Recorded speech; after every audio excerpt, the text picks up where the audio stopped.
प्रभा साखी news network के खास कार्यक्रम शौर्य पथ में आप सभी का स्वागत है। आज के कार्यक्रम में बात करेंगे चीनी राष्ट्रपति की रूस यात्रा की, चीन को लेकर आए भारतीय नेताओं के बयानों की, भारतीय वायुसेना की नई रणनीति की और भारत अफ्रीका सैन्य अभ्यास की। इस कार्यक्रम में हमारे साथ हमेशा की तरह उपस्थित हैं ब्रिगेडियर सेवानिवृत्त श्री DS त्रिपाठी जी। सर, आपका कार्यक्रम में बहुत बहुत स्वागत है। पहला प्रश्न सर, चीन के राष्ट्रपति ने रूस की जो यात्रा की उसी से संबंधित है। हमने देखा कि चीन के राष्ट्रपति रूस गए, जापान के प्रधानमंत्री भारत आए और फिर यूक्रेन पहुंचे। इन सब घटनाओं ने अंतर्राष्ट्रीय राजनीति की दृष्टि से क्या प्रभाव छोड़ा है? नीरज जी, देखिए, रूस को तो बहुत ज़्यादा जरूरत थी किसी विजिट की जी। क्योंकि यूक्रेन में तो लगभग पूरा NATO, European countries, America, G7 जी जापान को छोड़ के सभी ने विजिट कर लिया था जी और रूस में अभी तक कोई नहीं गया है। जी तो रूस को बहुत ज़रूरत थी। हालांकि रूस से पुतिन खुद ईरान तो गए थे, जी चीन भी बहुत पहले गए थे, लेकिन इस बीच में लड़ाई के बाद जो है कोई उनके यहाँ नहीं आया जी और चीन उनके साथ पहले ही से खड़ा है। जी इन्होंने पहले ही बोल रखा था 2 साल पहले ही कि चीन और रूस की जो है नो लिमिट फ्रेंडशिप है, जी जिसका जिक्र इस वाले स्टेटमेंट में तो नहीं हुआ, जी लेकिन पहले जरूर उनका था जब पुतिन पहले गए थे चीन में। जी तो ये एक रूस के लिए एक ये बहुत ज़रूरी था कि कोई तो कम से कम आकर के उनके साथ खड़ा हो। जी और कोई था नहीं इसके अलावा, जो चीन के अलावा कि शी जिनपिंग के अलावा जाएं, जी और वो भी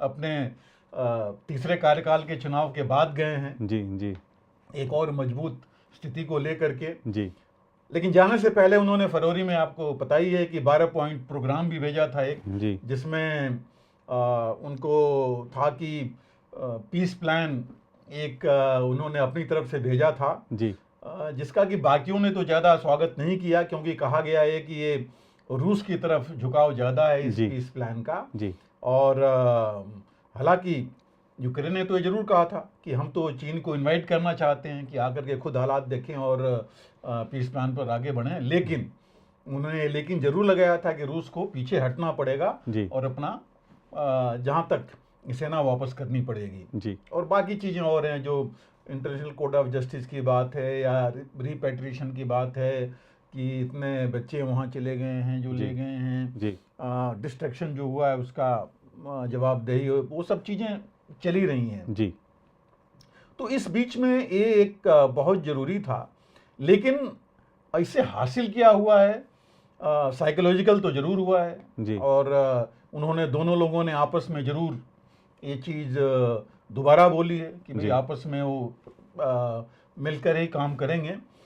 2-3 चीज़ें जो हैं, जो इम्पोर्टेंट हैं इससे, हालांकि चीन ने कभी नहीं कहा कि हम इनको वेपन्स देंगे जी या इस लड़ाई में किसी तरह का योगदान करेंगे। जी साइकोलॉजिकल ज़रूर है। जी वो बोलता रहा है कि भाई ये गलत है सैंक्शंस लगाना, बाकी चीज़ें करना, लेकिन इन सैंक्शन के बीच में सबसे जो बड़ी चीज़ देखने वाली यही है कि चीन को रूस से क्या मिल रहा है। जी चीन को रूस से सपोर्ट तो मिल ही रहा है, जो साइकोलॉजिकल और बाकी सपोर्ट है, जी। लेकिन उसके साथ उसकी एनर्जी सेक्टर पूरी लुक आफ्टर हो रही है। जी। वो चाहे पेट्रोलियम प्रोडक्ट्स हैं या बाकी गैस है या बाकी चीज़ें सारी वहाँ से जा रही हैं। हालांकि उसमें भी एक क्वेश्चन मार्क है कि चीन ने पहले एक बार प्रपोजल दिया था कि मंगोलिया से होते हुए एक पाइपलाइन आए, जी जो कि चीन में रशिया की गैस और बाकी चीज़ें ले आए, जिस पर अभी तक आई थिंक 8-10 साल हो गए, लेकिन अभी तक इसके ऊपर कोई प्रपोजल खास आगे नहीं बढ़ा है। लेकिन जी। फिर भी अभी भी सबसे ज़्यादा जो है चीन ले रहा है। जी। इंडिया भी ले रहे हैं, हम भी ले रहे हैं, लेकिन चीन तो डिपेंडेंट हो ही गया है जी उनके ऊपर।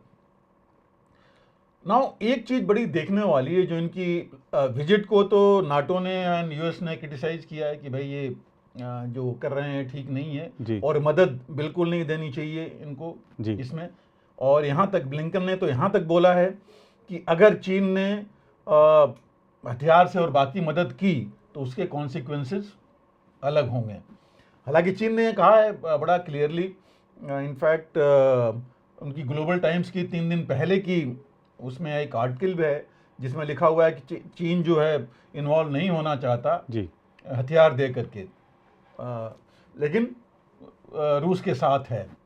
लेकिन एक चीज़ देखिए जो नहीं उसमें दी गई है कि स्पेयर पार्ट्स, कहीं नहीं गया है कि स्पेयर पार्ट देंगे कि नहीं देंगे जी वो भी तो इस्तेमाल होंगे इन्हीं सब चीज़ों के लिए। जी और जो चिप्स वगैरह हैं जिसकी कमी फिलहाल रूस को होने जा रही है, जी क्योंकि पहले इनको बाहर से ही आते थे सारे। तो ये सब जो चीज़ें हैं वो अगर चीन देगा, स्पेयर्स भी अगर देता रहा, जो कि उन्होंने नहीं बोला है और जिसके लिए उनको कोई कुछ कह नहीं सकता कि वेपन तो दे नहीं रहे हैं। जी तो ये सब चीज़ें। और दूसरा आपने देखा कि कुछ दिन पहले ही आया था कि चीन का उसमें एक चीन में बना हुआ एक ड्रोन मार गिराया था जी यहाँ पर यूक्रेन ने। जी तो वो लोग कह रहे थे कि मतलब चीन का है, लेकिन चीन ने नेगेट किया था कि हमारा नहीं है, जी कहीं और से आया होगा, कहीं को हमसे किसी ने लिया या टेक्नोलॉजी ली या स्पेयर लेकर के बनाया है, तो लेकिन हमने डायरेक्टली नहीं दिया है। जी। तो ये सब चीज़ें चलती रही हैं। लेकिन इतना जरूर है कि ये जाने से इतना तो बाकी लोगों को लगाई है कि चीन रूस के सपोर्ट में है। जी इसको हम एक दूसरी तरफ से भी अगर देखें जी तो आज रूस की और चीन की वर्ल्ड लेवल में हालत क्या है। देखिए कि अब पहले अमेरिका और रूस था, नंबर 1 अमेरिका, दूसरा रूस था। नाटो को अगर हम छोड़ दें, क्योंकि तो कई कंट्री जो यूरोपियन यूनियन मिला करके हैं। आज की हालत क्या है, रूस डाउन हो गया है, तो आने वाला कौन है नंबर 2 पर? जी चीन ही है। जी तो चीन को जो है ये लग रहा है कि अगर वो डायरेक्टली सपोर्ट करेगा, रूस को अगर वेपन देगा, जी तो उसकी वर्ल्ड में जो बाकी देशों में, इसकी हम आगे इस पर जब बात करेंगे तो देखेंगे कि कैसे उसने क्या किया है, जी अपनी इमेज कैसे बढ़ाई है। लेकिन अभी जैसे यूएई और ईरान, दो देश शिया सुन्नी हमेशा लड़ाई में रहे, जी और ऐसे देशों को आपस में मिलाया चीन ने। अब तो सुनने में आ रहा है सीरिया भी मिल रहा है शायद। अब बिल्कुल सीरिया भी आ रहे हैं वहाँ, और जी। सीरिया का एज इट इज रूस के साथ मित्रता है। जी तो अगर ये इस तरह का एक ग्रुप बनता है जी तो एक अलग ही ग्रुप बन जाएगा, और जिसके लिए और ये भी मान देखिए कि यूएई अमेरिका के साथ था, जी अब वहाँ आ गया है। जी तो ये अगर ग्रुपिंग बनती है तो फायदा चीन का ही ज़्यादा है। जी दूसरा, चीन ने, हम जब बाकी बात करेंगे आगे तो उसमें भी हम बात करेंगे चीन कैसे अपने आप को ऊपर ला रहा है। तो चीन इस तरह से देखा जा रहा है अभी कि जैसे उन्होंने मिला दिया, इतने सालों तक, 10 साल तक जो एक साथ नहीं थे, जी ईरान और यूएई, अब उनको आपस में उसने बिठाया, सीरिया को भी ला रहा है। तो ये कितना फर्क डालेगा उसकी इमेज पर, अगर दो चीजें उसने की, अगर वो इन्वॉल्व हो गया रूस के साथ या यूक्रेन के साथ इस लड़ाई में। जी और उसके साथ मैं भी लूंगा, जिसकी हम आगे भी बात करेंगे, कि चीन के साथ, चीन ने अगर भारत के साथ भी इन्वॉल्व हो गया, तो उसको पता है, उसने देख लिया कि सिर्फ यूक्रेन के साथ क्या हुआ रूस के साथ, तो भारत के साथ तो फिर भी भारत काफ़ी सक्षम है। जी उतना नहीं है जितना चीन है, लेकिन है सक्षम जी इसको नुकसान पहुंचाने के लिए। जी तो मुझे नहीं लगता कि उस लेवल पर आएगा कि डायरेक्टली खुल करके सपोर्ट करे, लेकिन फिर भी इम्पोर्टेंट तो है जी। ये विजिट। जी और लोकल लेवल पर इनके फॉरेन मिनिस्टर तो बाकी मिलते ही रहे हैं। जी तो ये देख करके और चीन जरूर ये कर सकता है कि एक मीडिएटर का तो बन ही सकता है। जी एज इट इज यूक्रेन ने उनको बुलाया ही है। तो उस लेवल पर अगर चीन जाए कि हम मीडिएटर बनकर, एक तो हमने अरब वर्ल्ड में किया, नाम कमाया, और यहाँ भी अगर हम कुछ कर देंगे जी तो और ऊपर तो आ ही जाएगा। तो शी जिनपिंग वैसे विस्तारवादी हैं, तो कहीं नोबेल शांति पुरस्कार की तो चाहत नहीं है वो उनकी। तो चलिए, वो तो नोबेल शांति पुरस्कार तो वेस्ट नहीं देना है, तो उनका नाम आना तो अभी नहीं लगता जी, जी, कि इतनी जल्दी आ पाएगा। इसमें लेकिन सर एक मैं प्रश्न और जोड़ना चाहूँगा कि अब जैसे ये शांति प्रस्ताव लेके गए थे, लेकिन उससे पहले 2-3 घटनाएं हुई। जो व्लादिमीर पुतिन हैं वो मारियोपोल चले गए, और उससे ठीक पहले एक यूएस के जो ड्रोन था उसको मार गिराया, और उसके अलावा हम देखते हैं कि अंतर्राष्ट्रीय कोर्ट ने उनके खिलाफ गिरफ्तारी वारंट जारी कर दिया। तो वैसे भी लग रहा था कि शांति प्रस्ताव तो वो किसी हालत में मानने वाले नहीं है। 2-3 घटनाएं जो हुई, बिल्कुल सही है। देखिए, ये तो नॉर्मल है, वही नहीं, उन्होंने ड्रोन तो मार गिराया ही जो अमेरिका का था। जी उनका 3 दिन पहले Russian defence, ministry of defence ने बोला था कि उन्होंने अमेरिका के B-52 बॉम्बर को भगाया जी इनके अपने प्लेन्स को इन्होंने वो करके। तो ये चीज़ें तो चलती भी रहती हैं, ये तो पहले भी पीस टाइम में भी था जी। और अभी भी ये है। जी। तो ये तो चलता रहेगा, इसमें तो एक दूसरे का। और मैंने आपको बताया था पहले भी कि उनकी बात भी, उनकी हॉटलाइन बनी हुई है जी। उनके नाटो हेडक्वार्टर से और इनके मॉस्को में जी मिनिस्ट्री ऑफ डिफेंस में। तो ये तो वो तो बातचीत चल ही रही है, उसके साथ ये चीज़ें भी हैं जो चल रही हैं। तो इससे जो है नहीं लगता कि ये चीज़ बढ़ेगी इतनी ज़्यादा, क्योंकि जो वेपन्स भी अब आप देखिए आ रहे हैं यूक्रेन में, वो ये कह के आ रहे हैं कि आप अपने डिफेंस के लिए रहे हैं, रशिया में जा करके इसको नहीं आप इस्तेमाल करेंगे। जी। और अभी तक हुआ भी नहीं है कोई कि इन्होंने किसी वेपन का इस्तेमाल वहाँ किया हो। जी। तो वो चीज़ तो उस लिमिट में ये चल ही रहे हैं। जी। तो ये चीज़ मुझे नहीं लगता कि ये अमेरिका या नाटो चाहेगा कि ये इतना आगे बढ़े, एस्केलेट हो। एस्केलेशन मुझे नहीं लगता कि इस तरह का होगा। जी।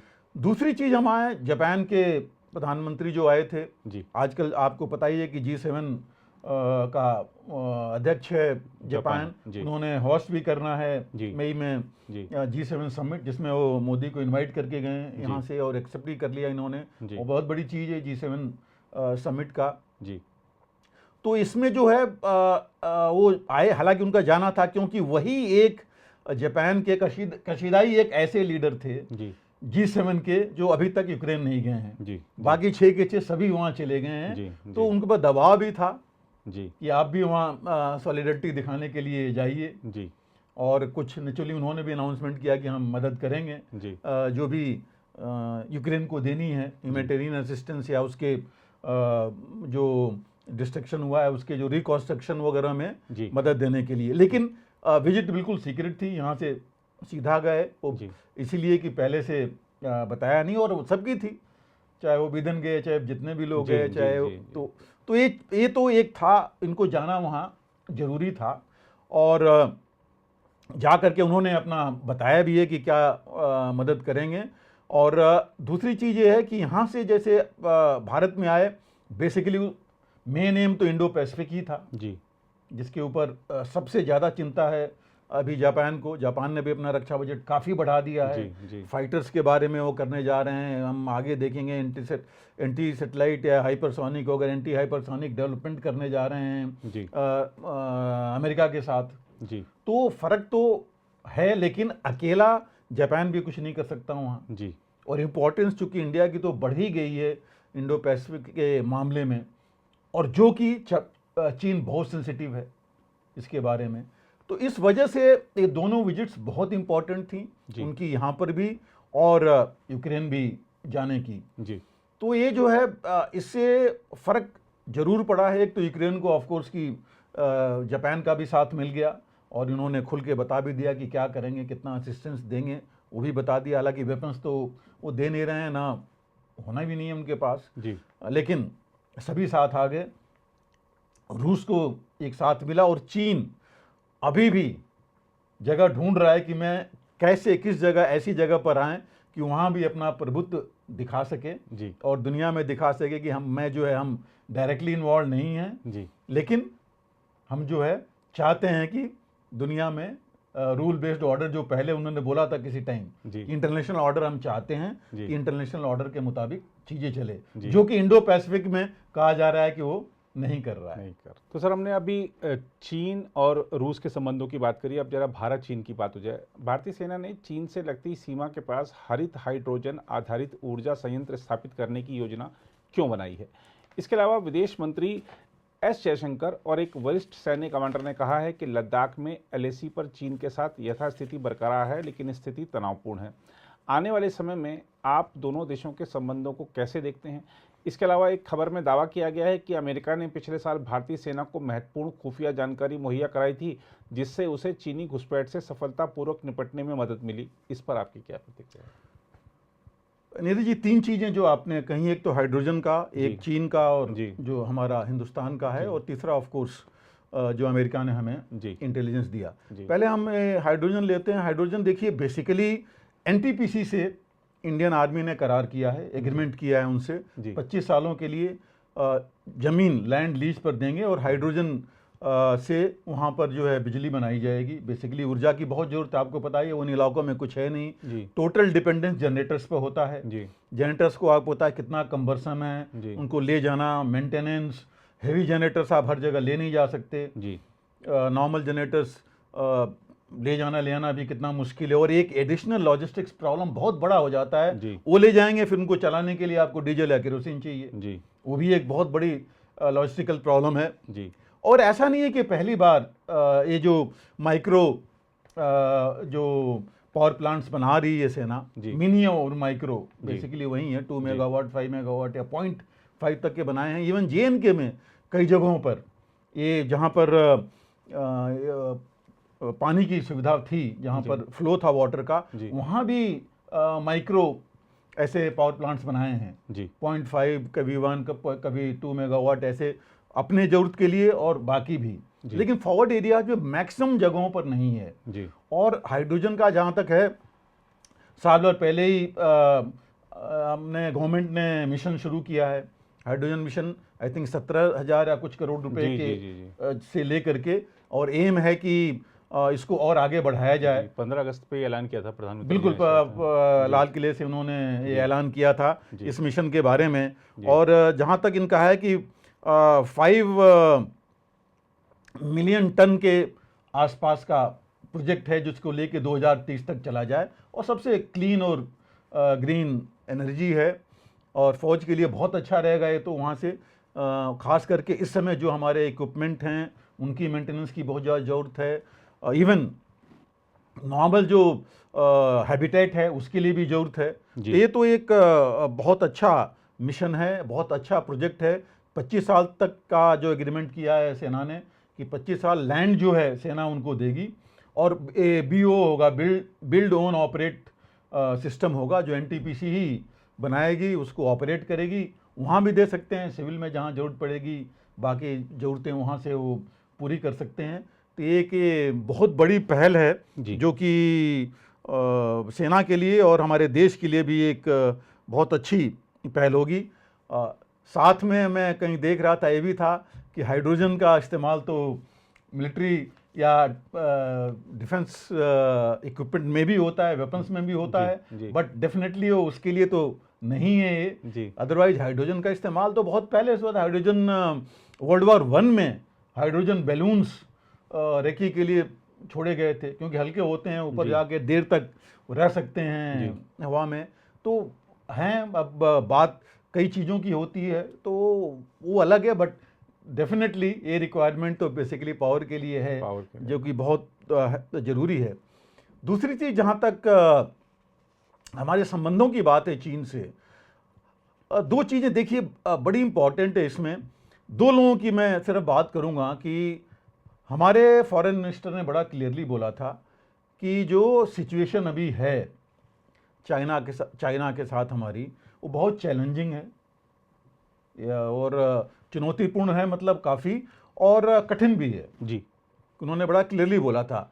और उन्होंने एक चीज़ और बोली कि आप ये नहीं कह सकते कि हम बातचीत करेंगे, हम मिल के काम करेंगे बाकी चीज़ों में, लेकिन जो एग्रीमेंट है उसको आप फॉलो नहीं करेंगे। जो बॉर्डर एग्रीमेंट हुआ था उसको नहीं मानेंगे, बाकी आप चीज़ सब कुछ करने को तैयार हैं। जी। वो भी उन्होंने कहा था कि ये साथ साथ नहीं चल सकते। तो बड़ा सही और कड़ा संदेश है जी। दिया गया था, और उसके साथ तैयारी भी हमारी इसी हिसाब से हो रही है, और हर एक फोरम में उन्होंने ये बोला। उसके साथ ही अभी जो चीन के एम्बेसडर तो चले गए, उनके चार्ज दी अफेयर्स ही हैं, कार्यकारी जो उनके एम्बेसडर हैं, उन्होंने ये बोला था, उनका स्टेटमेंट है कि हमें जो है बातचीत और करनी चाहिए। हाँ, उन्होंने कहा कि प्रॉब्लम है इसकी बॉर्डर की, वो प्रॉब्लम है, उस प्रॉब्लम के लिए कमांडर लेवल पर और सैन्य कमांडर लेवल और ये जो डिप्लोमेटिक लेवल पर बातचीत चल रही है। जी। लेकिन वो हम देख रहे हैं कि बॉर्डर, आप बताइए, बॉर्डर एग्रीमेंट तो 90s का है। 1993 में बॉर्डर एग्रीमेंट हुआ था, पीस, ट्रांक्विलिटी और सब कुछ मिला के कि सब शांत रहेंगे, बातचीत करेंगे। 22 मीटिंग हो गई, बॉर्डर जो ग्रुप था, लेकिन हुआ कुछ नहीं। हुआ गलवान और यांगजे वाला जो अभी हुआ था तवांग में। तो ये जो चीज़ें हुई थी, इससे लगता नहीं कि ये चीज़ इतनी जल्दी ख़त्म होने वाली। हालांकि इनके जो कार्यकारी एम्बेसडर हैं उन्होंने यहाँ तक बोला है कि हम इसको थोड़ी देर पीछे रख करके हम कोऑपरेशन की बात करें, टेक्नोलॉजी में, सोशल और एजुकेशनल टेक्नोलॉजी, बाकी सारी फील्ड में। लेकिन लगता नहीं मुझे, क्योंकि क्या चीन अगर बात करना चाहता है तो क्या वो जो 2000 गलवान से पहले वाली स्थिति पर आएगा? जी बातचीत तभी तो बढ़ पाएगी, क्योंकि इस अभी तक तो 12 तो सैन्य कमांडर लेवल की बात हो चुकी है जी जिसमें कि हम ज़्यादा आगे नहीं बढ़े हैं और जो मेन मुद्दे हैं वो वहीं के वहीं हैं, जी छोटे मोटे जगहों पर आगे हुए हैं। दूसरा, चीन ने जितना डिप्लॉयमेंट कर लिया है, जितना उन्होंने इंफ्रास्ट्रक्चर बढ़ा लिया है, एयरफील्ड्स बना लिए हैं, मिसाइल्स अपनी वहाँ पर नज़दीक बॉर्डर के आसपास ले आए हैं, तिब्बत तक उन्होंने डिप्लॉयमेंट कर दिया है, वहाँ पर कैंट्स बना दिए हैं, उन्होंने बॉर्डर विलेजेस इतना डेवलप कर लिया है which is as good as कैंट्स टाइप। तो वो चीज़ें क्या वापस करेगा वो? जी तो मुझे लगता नहीं कि ये चीज़ हो पाएगी इस तरह। हालांकि ये भी देखिए कि इस बार 2 विजिट है चाइनीज़ प्रीमियर की, शी जिनपिंग की, एक उन्होंने G20 के लिए आना है और इसके लिए भी अपना SCO, हाँ, जो SCO की मीटिंग के लिए भी आना है। तो 2 विजिट हैं जी और आप अगर बैक में जाइए तो गलवान और सब कुछ विजिट के बाद ही हुआ था। हाँ जी शी जिनपिंग यहाँ आए थे, मोदी वहाँ गए थे, उसके बाद गलवान हुआ। जी ये 2 विजिट अगर एक साथ होते तो क्या होगा?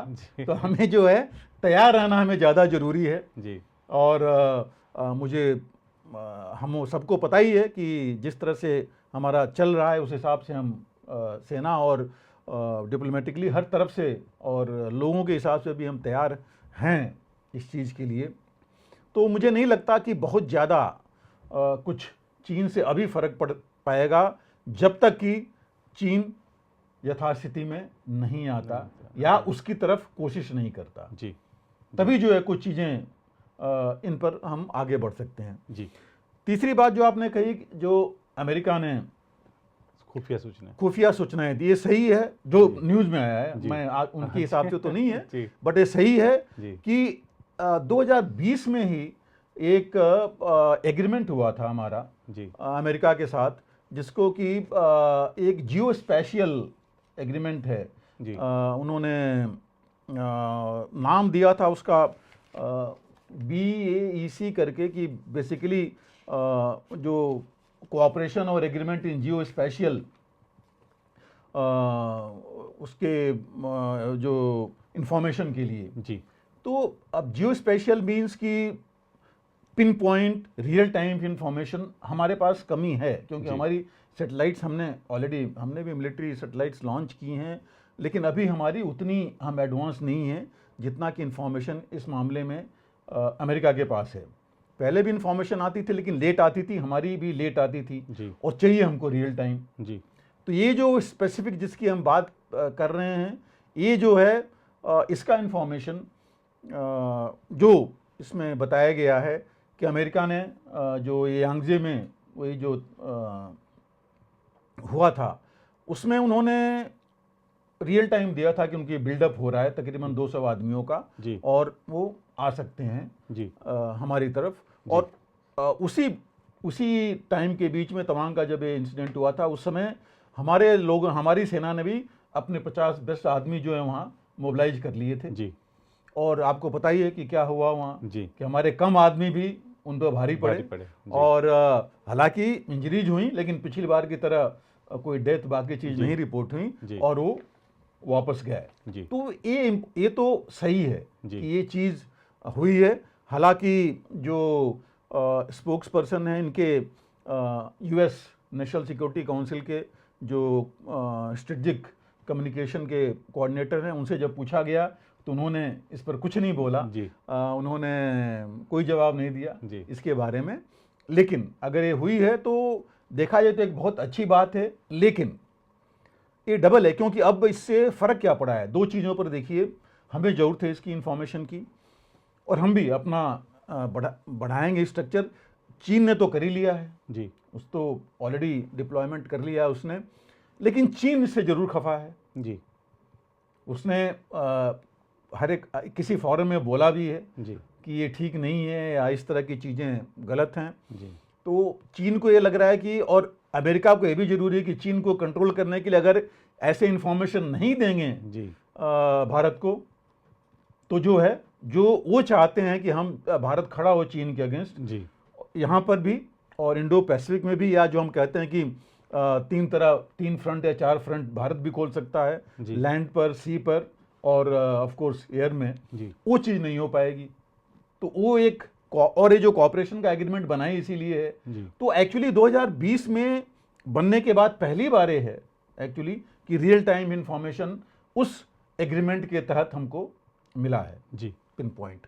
तो ये चीज़ आगे चलती रहेगी। दूसरा है कि ये चीन को तो जरूर भड़काया है, और चीन को लगा है कि चीन भी, हमको ये सोचना पड़ेगा कि चीन भी अपनी जो स्ट्रेटजी है अब वो बदलेगा, वही लेके नहीं चलेगा। उसको जी। पता है कि वो स्ट्रेटजी तो उसकी कामयाब नहीं हुई, जी तो वो जो है अलग अपनी स्ट्रेटजी लेके चलेगा इस मामले में। जी। तो ये चीज़ भी हमको थोड़ा तो ध्यान रखना रखना पड़ेगा और कंटिन्यूअस मॉनिटरिंग रखनी पड़ेगी। जी बिल्कुल। और सर, वायुसेना प्रमुख air chief marshal V R. Chaudhari ने कहा है कि भारतीय रक्षा उद्योग को उन्नत निर्देशित ऊर्जा और हाइपरसोनिक हथियारों पर काम करने की जरूरत है। उन्होंने यह भी कहा है कि भारतीय वायुसेना के लिए एरोस्पेस फोर्स बनाने का समय आ गया है। इसे कैसे देखते हैं? नहीं, देखिए, ये जो उन्होंने बात कही है जी उसमें अभी जो मॉडर्न वॉरफेयर है, उन्होंने बात की कि जब हम आज़ादी के 100 साल करेंगे जी तब चीज़ें बहुत बदल चुकी होंगी। जी और अभी भी हम सिर्फ 3 चीज़ सोचते थे, लैंड, एयर, सी, जी जमीन, हवा और समुद्र, यही 3 लड़ाई होंगी। जी लेकिन अब उसमें जो नए आयाम जुड़ गए हैं वो एक साइबर है, साइबर वॉरफेयर, जी और स्पेस वॉरफेयर। जी नाउ लैंड, एयर, सी तो आप देख सकते हैं कि हाँ ये लड़ाई हो रही है, कई बार बता के होती है, कई बार पता लग जाता है कि बस से उन्होंने डिप्लॉयमेंट कर ली है, आमने सामने है, या उन्होंने ऐसी चीज़ कर दी। जी और आजकल जैसे हैं हमारे पास साधन इतने हैं कि हम जो है रेकी और करके इंफॉर्मेशन, जैसे अभी हम बात कर रहे थे जियो स्पेशियल की, जी। हम इंफॉर्मेशन ले सकते हैं। जी लेकिन साइबर और स्पेस तो ऐसा है जो हर समय है। जी साइबर वॉरफेयर तो हर समय आपके पास है, आपके मोबाइल से लेकर के, आपके कंप्यूटर से लेकर के, आपके किसी भी सिस्टम को कर सकता है कभी भी, जैम, हैक, जो भी है, जी, कई तरीके हैं। और जो स्पेस है वो हम देख रहे हैं कि स्पेस का आजकल कितना बड़ा महत्व बढ़ गया है। सैटेलाइट्स पर हम इतने डिपेंडेंट हैं। जी आप देख लीजिए क्या हो रहा है यूक्रेन में, जो मैक्सटर सैटेलाइट या इसकी एलन मस्क की सैटेलाइट्स हैं, जी। मस्क ने इतनी ज़्यादा, कम से कम वहाँ मस्क की तो 12,000 तो satellites, 30,000 I think satellite space में हैं, जी और 4,000 के आसपास उन्होंने टर्मिनल्स दे रखे हैं यूक्रेन में, जी जिससे उनको डेटा मिल रहा है। जी तो ये चीज़ें बहुत इंपॉर्टेंट है ना। वो इतनी अगर सैटेलाइट्स हैं जिसके ऊपर हम काम डिपेंडेंट हैं, जी और उनको स्पेस में अगर आप देख लीजिए डिस्ट्रैक्ट करने लगें, जी। तो कितनी बड़ी चीज़ें हो जाएगी। जी और ऑलरेडी आपको पता है एंटी सैटेलाइट वेपन्स लगभग सभी ने मीन्स अमेरिका ने कर लिया है, रशिया ने कर लिया है, चीन ने कर लिया है, हमने भी टेस्ट किया है। जी। लेकिन हमने जो अभी टेस्ट किया है, हमारा जो एंटी सैटेलाइट मिसाइल है जी। वो लो अर्थ ऑर्बिट के लिए है, जी 2000 किलोमीटर तकरीबन तक के लिए है, जी। लो अर्थ ऑर्बिट के लिए है, जिसको कि हम उसको डिस्ट्रॉय कर सकते हैं। जी लेकिन सिर्फ स्पेस में सिर्फ एक ही चीज़ नहीं है। जैसे अमेरिका ने 2019 में अपना एरोस्पेस कमांड बनाया था, जी और उसमें सिर्फ नहीं है, उनका रेकी भी है, स्पेस इंफॉर्मेशन लेना, जी। स्पेस लॉजिस्टिक्स भी चाहिए आपको, क्या है अपने जो आपके अभी के स्पेस जो एसेट्स जी। हैं उनको बचाना, और उसके बाद एंटी सैटेलाइट जो भी मेजर्स लेने हैं वो, या दूसरे की सैटेलाइट कैसे डिस्ट्रॉय करनी है, या उसको आप चाहें तो आप उसको दाहिने बाएं भी कर सकते हैं कि वो उस जगह पर जहाँ वो फोकस कर रही है नहीं करे। जी और इसी बीच जो मैंने अभी कुछ देर पहले कहा था कि जापान और अमेरिका ने ऑलरेडी एक एग्रीमेंट कर लिया है, जिसमें उन्होंने बेसिकली अपने सैटेलाइट डिफेंस की, उन्होंने स्पेस डिफेंस की बात की है जी कि कैसे स्पेस डिफेंस हम अपना डेवलप करें। जी तो इन चीज़ों पर जा रहे हैं, तो ये बहुत ज़रूरी है कि हम भी इस मामले में देखें, जी। और देखें नहीं बल्कि आगे बढ़ें। अब दूसरी चीज़ जो इसके साथ है, खाली यही वेपन्स नहीं, अभी देखिए जो आप लेजर वेपन्स की बात हो रही है, माइक्रोवेव वेपन्स हैं, डायरेक्टेड एनर्जी वेपन्स जिनको हम कहते हैं।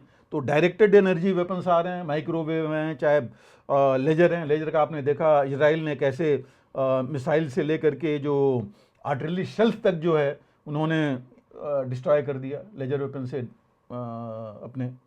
तो ये चीज़ें काफ़ी आगे बढ़ चुकी हैं और बढ़ रही हैं जी। जिस मामले में हमको काफ़ी कुछ करना है और इस दिशा में हम आगे जा रहे हैं जिसमें कि हमें जाना चाहिए। बिकॉज सेटेलाइट्स के मामले में हमारी भी देखिए पैक्सॉन है मेरे ख्याल से जो नैनो सेटेलाइट्स बनाने जा रही है।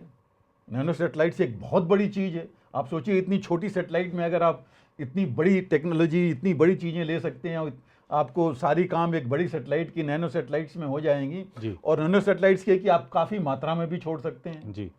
तो ये जो चीज़ें हैं इस पर हमें ध्यान देने की बहुत ज़रूरत है। और एक अगर स्टार्टअप है जिसकी मैं बात कर रहा था, आई थिंक पैक्सॉनी है जो कि इसमें काम कर रहा है।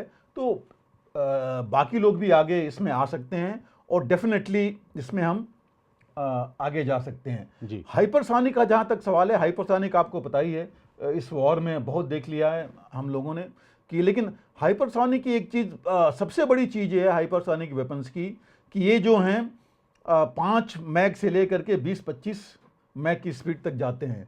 उनकी स्पीड ही ऐसी है कि आप उनको पकड़ नहीं सकते पहली बात।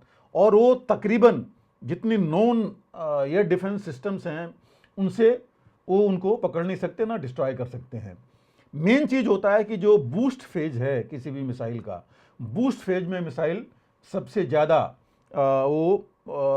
उसको हम ट्रैक कर सकते हैं, डिस्ट्रॉय कर सकते हैं। वनरेबल जिसे कहते हैं, वनरेबल है उसमें बूस्ट फेज में। और जो मिसाइल सभी इनकी हैं, जैसे रशिया ने जो किया है उनकी जो मिसाइल है वो बूस्ट फेज बहुत कम है। तो जब तक वो निकलेगा आप उसके बाद तो ऑलरेडी वो अपना फॉलो कर रहा है।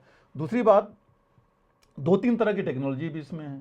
एक ग्लाइडर है जो ग्लाइड करता है स्पेस में जा करके एक स्पीड के ऊपर आता है। तो 2-3 तरह की टेक्नोलॉजी इसमें भी हैं जिसमें अभी आज की डेट में देखा जाए तो रशिया सबसे आगे है जी। जिसने ऑलरेडी डिप्लॉय कर लिया है अपनी। किंजल तो उनकी सबसे छोटी वाली जिसे सुपरानिक बोला जा रहा है सबसे कम वाली है। अदरवाइज जो उनके सबसे बड़ी एक तो सरमत है जी। सरमत की स्पीड जो करीब 25 मैक तक पहुंच सकती है और वो न्यूक्लियर वॉरहेड कैपेबल है, 2 मेगाटन तक ले जा सकता है जी। और ये जो किंजल है वो तो करीब 500 केटी तक ही अगर ले जाता है 500 केटी तक ही ले जा सकता है। रीच भी उतनी कम है जी। उसके बाद चाइना है, चाइना भी काफ़ी डेवलप कर लिया। अमेरिका अभी भी थोड़ा पीछे है। लास्ट उन्होंने टेस्टिंग आई थिंक 1-1.5 साल पहले की थी जो बहुत, तो 2021 वाला बहुत सक्सेसफुल नहीं हुआ था, बट उस पर काफ़ी आगे हैं और जो टेक्नोलॉजी है उससे वो काफ़ी कर सकते हैं। हालांकि 2010 से ही अमेरिका ये हाइपरसोनिक डेवलप करता रहा है अपना जी। जो इसके कंपैरिजन में जिसकी हम बात कर रहे हैं रशिया के जी। तो ये जो हाइपरसोनिक और ये टेक्नोलॉजी है इसमें ज़रूर हमको तो आगे बढ़ना ही पड़ेगा अगर हमें बाहर की वॉरफेयर जो जैसे देखनी है और जो इस तरह के हम पावर बनना चाहते हैं उस हिसाब से। ये उनका कहना बिल्कुल सही है कि हमें इस पर अभी काम करेंगे तब जा कर के हो सकता है अगले 15-20 सालों में हम उस लेवल तक पहुंच पाएंगे। और ये बहुत बड़ा नहीं क्योंकि लोगों ने अगर कर लिया है उस लेवल तक और जितनी हमने कर ली अभी टेक्नोलॉजी अपनी डेवलप स्पेस की और बाकी, तो मुझे पूरा भरोसा है कि हाँ 100% नहीं 60-70-80 करके आगे तो बढ़ ही सकते हैं हम ले करके। बिल्कुल बिल्कुल। और अभी सर भारत अफ्रीका का 9 दिवसीय सैन्य अभ्यास पुणे में चल रहा है, इसके क्या व्यापक प्रभाव देखते हैं आप? नहीं जी, देखिए जो जहाँ तक साउथ अफ्रीका का है, अफ्रीकन कंट्रीज से ये जो 2019 में एक्चुअली पहला हुआ था जिसको हम एफेंडेक्स बोलते हैं, AFINDEX एक्साइज उनके साथ। तो बेसिकली एम तो इसका ये है कि जो यूएन मैंडेट के अंदर जो ट्रेनिंग है, क्योंकि यूएन पीस कीपिंग में आपको पता ही है कि इंडिया सबसे आगे है। हर एक जगह जहां हिंदुस्तान गया है पूरा अप्रिशिएट किया गया है, यूनाइटेड नेशंस भी अप्रिशिएट करता है और लार्जेस्ट हम कंट्रीब्यूटर हैं पीस कीपिंग फोर्सेज में। तो इनको peace keeping operations, anti land mine को डिफ्यूज़ करने के मामले में हम सबसे आगे हैं टेक्नोलॉजिकली। तो हमारा टेक्नोलॉजी जो हमारे पास है वो पूरे वर्ल्ड को पता है। तो एक उसके लिए वो एंटी माइन उनको सिखाने के लिए, बताने के लिए। फिर पीस कीपिंग में सिविलियंस की कैसे, सिविल एरिया सिविलियंस को कैसे जो है हैंडल करना है, टैक्टिकल डिप्लॉयमेंट अपनी कैसे करनी है, जो ऑपरेशनल चीज़ें करनी है वहाँ पर टैक्टिकल या ऑपरेशनल यूएन मैंडेट के अंदर, वो सारी चीज़ें उनको सिखाई जाएगी जी। और जो पहली 2019 में हुई थी उसमें तकरीबन 17 देश आए थे जी। इस समय 20 से ज़्यादा अफ्रीकन कंट्रीज़ के देश की उनकी सेनाएं हैं, जो कि पुणे में औंध जो हमारा एक ट्रेनिंग सेंटर है वहाँ पर ये ट्रेनिंग वहाँ चल रही है। अब इसमें अगर आप कुछ दिन पहले जाएं तो देखिए चीन ने वहाँ पर अफ्रीका में एक्सरसाइज की थी अफ्रीकन कंट्रीज़ के साथ 4 महीने पहले, करीब अक्टूबर के आसपास उन्होंने की थी। अमेरिका भी इन कंट्रीज़ को साथ लेके चलना चाहता है जी। चीन ने ऑलरेडी काफ़ी इन्वेस्ट कर दिया है अफ्रीका में जी। तो ये जो अगर आप 20 देश आज की तारीख में अगर हमारे साथ जुड़ रहे हैं इसके लिए, तो ये बहुत बड़ी बात है हमारे लिए।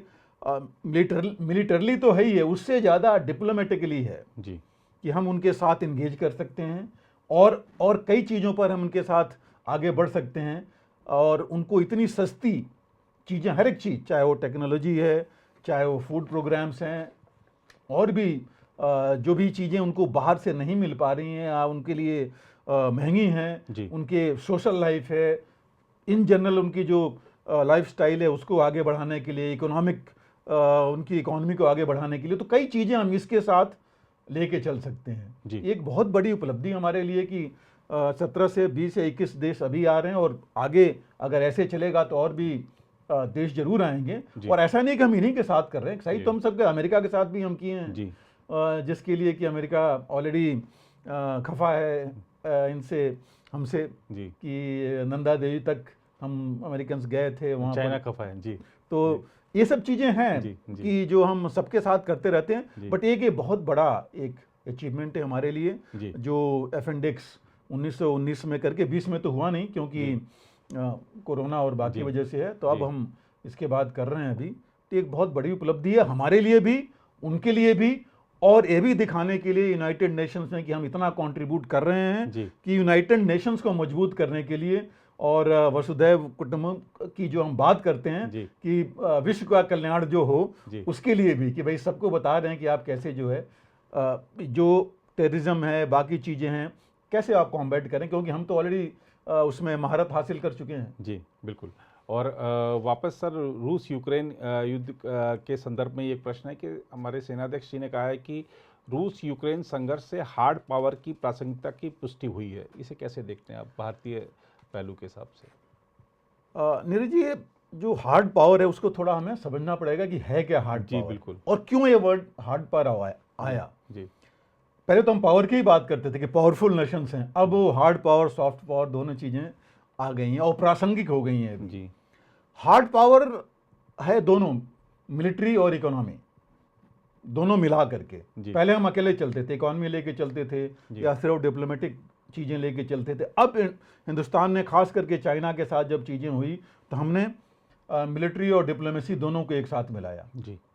इकोनॉमी हमने देख लिया अभी कितनी ज़रूरी है जी। कोविड देखा जाए, कोविड के साथ भी, और जो अभी यूक्रेन वॉर हुआ, वर्ल्ड की इकोनॉमी किस तरह कैसे चौपट होगी, या कैसे, सबकी नहीं हुई बट कैसे किस हालत में चली गई, कुछ लोग किस तरह काबिज हो गए इकोनॉमी पर जी, और कुछ लोग कितने पीछे हो गए, चाहे वो इसके किसी भी तरह की, आप चिप्स से ले करके और नीचे तक आइए, मैं ऊपर नहीं जा रहा हूँ बाकी चीज़ों पर, बट खाने पीने की चीज़ों पर भी देखिए, फूड प्रोग्राम पर कितना असर पड़ा है, कितनी डेथ्स हो रही हैं दुनिया में। तो बहुत ज़्यादा ज़रूरी हो गया है हार्ड पावर बनना, और यही हार्ड पावर है जो रूस चल रहा है जी, क्योंकि मिलिट्री भी उसके पास, मिलिट्री पावर भी था उसके पास जी। और इकॉनमी भी उसने अपनी स्ट्रांग कर रखी थी जी, चाहे वो इंडस्ट्रीज के साथ हो, चाहे सप्लाई चेन मैनेजमेंट जैसे भी है। तो दोनों चीज़ें अगर रहेंगी तभी जो है हम आगे बढ़ पाएंगे, और तभी जो हम वर्ल्ड पावर बनने का सपना देख रहे हैं जी, जो सही है जी, जो हमें करना चाहिए जी, उसके लिए बहुत ज़रूरी है जी। नाउ ये हार्ड पावर की जब हम बात करते हैं तो कोई नई चीज़ नहीं है। हार्ड पावर आप देखिए तरीके अलग हैं। अब अमेरिका ने उसके पास दोनों चीज़ें हैं। जी अपनी लड़ाई तो लड़ी नहीं, बट हर जगह उसने जो है अपनी मिलिट्री भेजी। जी आज अगर देखें तो आप कोई ऐसा साल नहीं है जिस समय अमेरिका की फोर्सेस कहीं ना कहीं अफ्रीका से लेकर के वियतनाम, अफगानिस्तान और यूक्रेन की इन्वॉल्व नहीं हुई हूँ। बिल्कुल। किसी भी साल में, मैं पूरा हिस्ट्री अभी तो लिस्ट में आपको दूं तो 2 पेज की लिस्ट है, हर साल की लिस्ट जी। की कहाँ कहाँ पर है। जी तो अमेरिका ने अपना वो पावर इस्तेमाल किया और साथ ही अमेरिका ने अपना इकोनॉमी पावर भी इस्तेमाल किया। जी तो उन्होंने और उसने पूरा खुल के इस्तेमाल किया। जी जहाँ तक दूसरे पर अब आए रूस के साथ, तो रूस ने भी इस्तेमाल किया, लेकिन इस इंटरवेंशन करके नहीं। हालांकि क्यूबन क्राइसिस के बाद अगर देखा जाए, क्यूबन मिसाइल क्राइसिस के बाद डायरेक्टली दोनों आमने सामने कभी नहीं आए, जी तो उतना नहीं, लेकिन फिर भी पावर तो रहा, वो दोनों थी उसके पास। अब चीन आगे बढ़ गया है, और चीन ने क्या किया कि आप देखिए, चीन ने, बल्कि मैं कहूँगा हार्ड पावर सॉफ्ट पावर दोनों लेके चला। जी उसने अपना सबसे पहले मिलिट्री पावर काफ़ी इम्प्रूव किया। नंबर 2 तो अब हो ही गया है जी रशिया के नीचे जाने से। जी इकॉनमी में आप देख ही रहे हैं कि वो ऑलरेडी इकोनॉमिक पावर बन ही गया। जी उसके बाद उन्होंने बेल्ट एंड रोड इनिशिएटिव लिया। जी उसके पास सरप्लस पैसे इतने थे कि लगभग सारी कंट्रीज को, यूरेशिया, सेंट्रल एशिया से लेकर के अफ्रीका, हर जगह उसने पैसे दे करके उसने एक जिसे कहते हैं कि कर्ज वाली इकॉनमी जी भी बना दी जी। वहाँ पर लोगों को दिखाने के लिए। अब वो जो है इंटरनेशनल फॉरम में भी आना चाहता है, जी यूएई और ईरान के साथ करके, अगर यूक्रेन रशिया के साथ मिल करके, कि वो उस लेवल पर आए। क्योंकि आज की तारीख क्या है कि रूस तो डाउन हो ही गया, जी तो पहले अमेरिका के बाद रूस का नंबर आता, तब चीन का ही आएगा। जी चीन रशिया की हमने बात की, लेकिन एक चीज जो सबसे बड़ी थी उस समय भी मेंशन करना चाहिए था, क्या रूस ये चाहेगा कि वो चीन के नीचे रहे, जी चीन के अंडर में आए? क्योंकि वो कभी नहीं चाहेगा। बिल्कुल। तो ये भी नहीं हो सकता कि बिल्कुल एक प्लेटफॉर्म पर वो ऐसे ही आ जाएंगे, जी क्योंकि उसका प्रभुत्व जो कहते हैं चीन का, वो नहीं रूस कभी स्वीकारेगा। बिल्कुल। लेकिन साथ तो चाहिए। जी तो ये जो चीज़ें हैं, हार्ड पावर जो जिसकी हम बात कर रहे हैं, ये बहुत ज़रूरी है कि ये साथ में चले। और हार्ड पावर करता क्या है? एक तरह से देखा जाए तो हर एक चीज़ में कोअर्सिव जो चीज़ कहते हैं, दबाने की बात है। जी डिप्लोमेटिकली भी दबाना है, इकोनॉमिकली भी दबाना है सैंक्शंस दे करके, और मिलिटरली भी पहले शो ऑफ स्ट्रेंथ करनी है, जो चीन भी कर रहा है।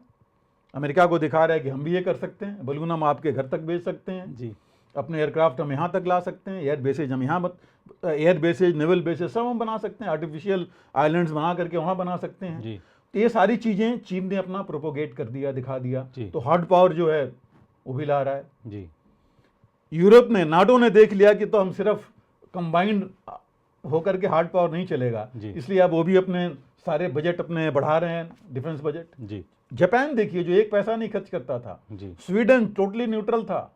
ये सारे लोगों ने कहा कि नहीं, ये तो हमें मिलिट्री पावर चाहिए, सिर्फ इकोनॉमिक पावर से काम नहीं चलेगा। जी तो वो भी इस फील्ड में आ रहे हैं जी इसमें बढ़ने के लिए। तो हार्ड पावर का जो ये कंपोनेंट है, मिलिट्री कंपोनेंट, ये एक बहुत इंपॉर्टेंट और ज़रूरी है। जी और उसके साथ ही उतना ही ज़रूरी है, बिकॉज जो डिप्लोमेसी आप करेंगे, जो भी शो ऑफ स्ट्रेंथ कर रहे हैं, जी उसमें करते क्या है मिलिट्री में? सबसे पहले आप देखिए, कहीं भी चाहे यूक्रेन की लड़ाई कैसे हुई, जी पहले शो ऑफ स्ट्रेंथ किया रूस ने, अपनी मिलिट्री उसने पहले मोबिलाइज की, एक्सरसाइजेज की, धमकी दिया, जी। और बाद में अटैक के। तो वही चीज़, यही कोर्सिव हर एक तरह से चलेगा। जी सैंक्शंस किए, ईरान के अगेंस्ट सैंक्शंस किया इन्होंने, अमेरिका ने जी रशिया के अगेंस्ट किया, बट सिर्फ सैंक्शन से काम नहीं चला। जी ईरान भी चलता रहा, ईरान बिल्कुल डूब नहीं गया। जी अब तो अब दूसरों के साथ हो गया, तो अब और चीज़ आ गई। जी तो ये जो चीज़ें हैं, जब तक कंबाइन नहीं होंगी, हार्ड पावर नहीं बनेंगे, जी। तब तक हम जो है ये लेके चल नहीं सकेंगे। जी और दूसरी चीज़ और है, देखिए हार्ड पावर की, हार्ड पावर में अभी जो चीज़ चल गई या पहले ही चली, नाटो बनाई क्यों? अलायंसेज बने। अब अलायंसेज भी जितने बन रहे हैं, अभी आप देखिए पिछले करीब नाटो के बाद, नाटो के टाइम तो अलायंसेज बने मिलिट्री पावर के, अब मैक्सिमम अलायंसेज बन रहे हैं इकोनॉमिक पावर के लिए। चाहे वो आसियान लीजिए, चाहे आप एससीओ लीजिए, चाहे वो क्वाड, हाँ जितने भी लीजिए, जी सारे वो हैं मिलिट्री और इकोनॉमिक दोनों लेके चल रहे हैं। क्वाड में भी दोनों चीजें हैं जी इंडो पैसिफिक का भी है, इकोनॉमी की बात करते हैं जी तो ये अकेले ये चीज चल नहीं पाएगी, दोनों चीजें चल रही हैं। जी। और दूसरी जो है इसमें आप अगर देखें कि ट्रेडिशनली जो मिलिट्री पावर है वो हर एक का वो रहता रहा है मिलिट्री पावर। अब ब्रिटिश, आप और पीछे जाइए, ब्रिटिश ने हमारे ऊपर कैसे कब्जा किया आकर के, नेवल पावर से ही आया, फिर अपना उन्होंने मिलिट्री पावर दिखाया जी और उसके बाद इकॉनमी उन्होंने तबाह की हमारी। जी।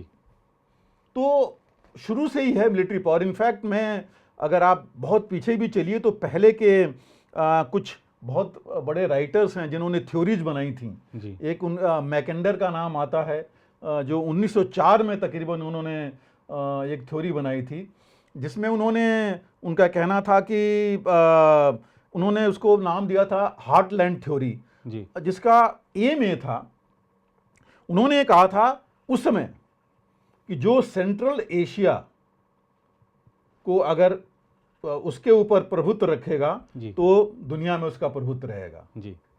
और आप देखिए आज की डेट में हो क्या रहा है जी। सेंट्रल एशिया में होड़ लगी हुई है सभी की अपना पावर दिखाने की जी।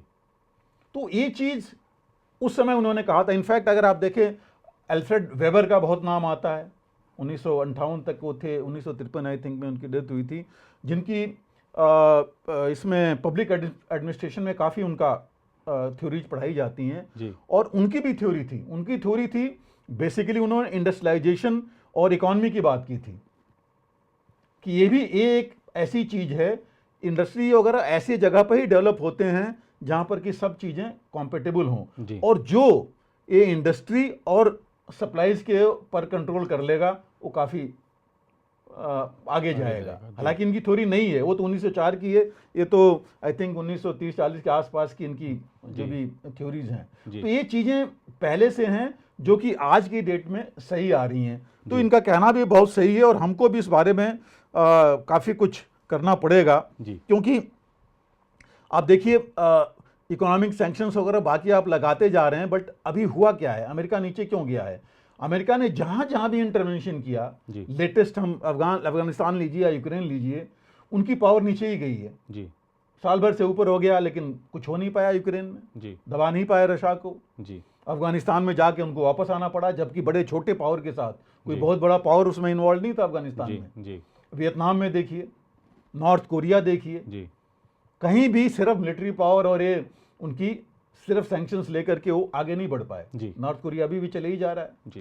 तो एक चीज ये भी है लेसन्स देखने के लिए, तो आपको हर एक चीज लेके साथ में चलना पड़ेगा। सिर्फ कोर्सन लेके चलेंगे तो काम नहीं चलेगा जी। आपको इकोनॉमिक, मिलिट्री, इकोनॉमिक, डिप्लोमेटिक हर एक चीज लेके चलना पड़ेगा जी। और तब अगर आइसोलेट कर पाएंगे दूसरे को, या दूसरा ये समझेगा कि इन्हीं के साथ रहने में हमारी सब कुछ है, तभी ये चीज हो पाएगी। बिकॉज नाटो क्या हो गया है, नाटो को लगा अभी कि भाई सिर्फ अमेरिका के उसमें रह करके तो हमारा कल्याण हो नहीं पाएगा, जो अभी जिस हालत में हम चल रहे हैं जी। अभी देखिए बाकी भी स्वीडन और वो भी ढीले पड़ गए हैं, अब जल्दीबाजी नहीं कर रहे हैं कि हम नाटो में जाएं जी। तो ये सब चीजें हैं जो कि हमें सोचना पड़ेगा हार्ड पावर के बारे में अगर हम कुछ करते हैं। और जो मेरा तो ये कहना है कि अगर आप देखें फ्यूचर पावर सिर्फ हार्ड पावर, सॉफ्ट पावर नहीं होंगे। नया वर्ड आजकल ज्यादा वो है स्मार्ट पावर होना पड़ेगा जी। बिल्कुल स्मार्ट मीन्स हर एक चीज में जी, कि अगर आपको पता है हमें कि हाँ आप मुझे ऐसी चीज दे सकते हैं जो कि मैं कभी सोच नहीं सकता, या हमको भी आप स्मार्ट बना सकते हैं जी, लेकिन उसमें आपको चाबी अपने पास रखनी पड़ेगी जी जी। ये नहीं कि आप सब कुछ दे दें उसको और वो फिर अलग चलना शुरू हो जाए जी जी। जैसे यूएई ने अभी अपना रास्ता अलग कर लिया जी। तो ये जो चीज है इसका ध्यान रखना पड़ेगा। लेकिन मेरे हिसाब से बिल्कुल सही है, हार्ड पावर होना ही पड़ेगा।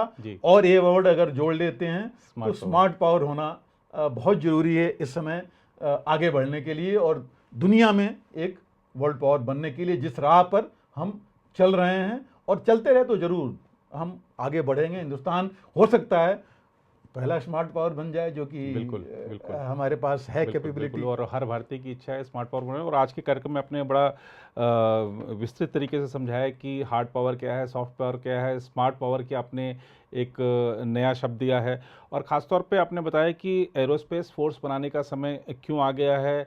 आपने जो हमने हरित हाइड्रोजन आधारित ऊर्जा संयंत्र लगाने की बात करी है, वो क्यों करी है, आपने ये समझाया।